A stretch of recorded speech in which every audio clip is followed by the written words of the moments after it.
The 25th of January witnesses the second anniversary of the unrest in Egypt. The North African country is going through economic challenges that have put more pressure on a nation already suffering from political turmoil.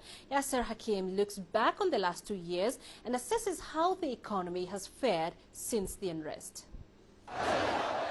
2 years since the uprising, many questions have been raised on whether Egypt achieved the revolution's goals of food, freedom and social justice, or if it is at least on the right track.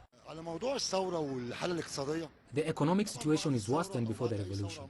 I don't see any hope of improvement. The unemployment rates have increased, prices are higher, people are worried. None of our demands in the revolution have been met. We changed Mubarak with someone worse. The government is making life hard for us.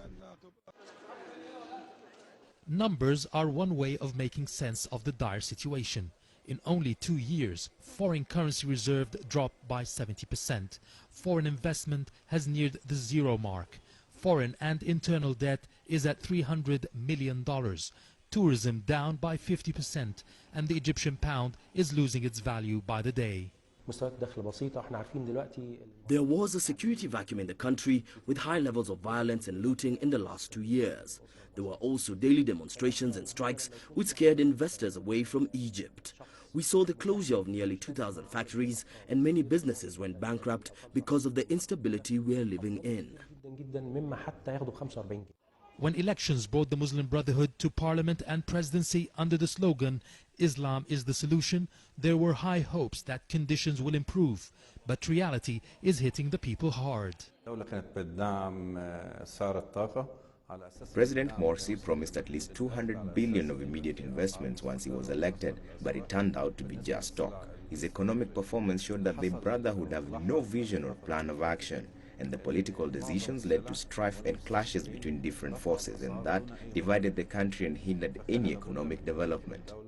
The government turned to the IMF, the World Bank and donor states like Qatar and Saudi Arabia for loans and grants to reduce budget deficits, while it embarked on a series of austerity measures such as tax increases and cuts in subsidies.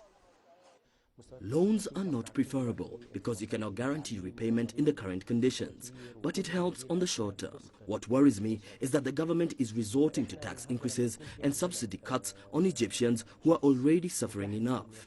I suggest restructuring the tax collection system and promoting industries that yield instant foreign exchange, such as tourism. And as the second anniversary is celebrated, people are still waiting for better economic and living conditions to come. The feeling amongst many Egyptians is that President Morsi and the Muslim Brotherhood have failed to deliver on the economic aspirations of the nation. Islamists say they have inherited 30 years of corruption and they need time to achieve the prosperity the people long for. This is Yasser Hakim for CCTV, Cairo.